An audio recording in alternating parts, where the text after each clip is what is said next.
हमार channel Mithila music ललमनिया बाजार के सब्सक्राइब करू और घंटी के सेहो दबाओ। धन्यवाद।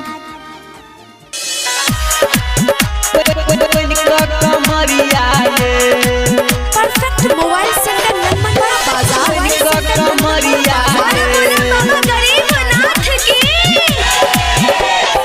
भौजी चलू जब घर नगरिया आहा बन का कमरिया ये भौजी चलू जब घर नगरिया आहा बन का कमरिया आहा बन का कमरिया ये चलू भोला दुआरिया ये भौजी चलू न जब घर नगरिया आहा बन का कमरिया ये भौजी चलू न देव घर नगरिया आहा बन का कमरिया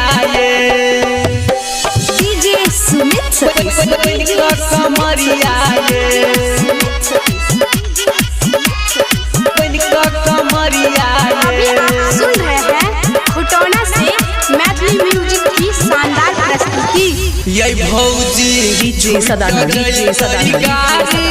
जल्दी करू न तैयारी ये भौजी करू न तैयारी ये भौजी छूट जैतै गाड़ी जल्दी करू न तैयारी ये भौजी करू न तैयारी तो पैसा मांग लिया रुपैया चलू देव घर नगरिया ये भौजी चलू देव घर नगरिया आहा बन का कमरिया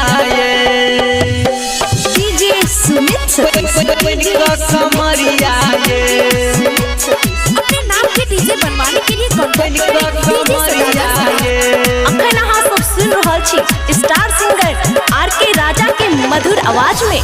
तजल भोला पर चढ़े नीमन फलबा मांग लेबै भौजी फलबा मांग लेबै तजल भोला पर चढ़े नीमन फलबा मांग लेबै भौजी फलबा मांग लेबै तो बेटा मांग बसाइर चरिया चलू देव घर नगरिया ये भौजी चलू देव घर नगरिया आहा बन का कमरिया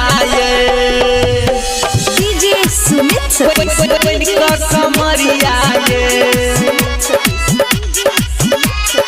बन का कमरिया। अभी आप सुन रहे हैं खुटौना से मैथिली म्यूजिक की शानदार प्रस्तुति। माथ में बांध के पगड़िया सुनील दरदी बनल कमरिया ये भौजी परबिन बनल कमरिया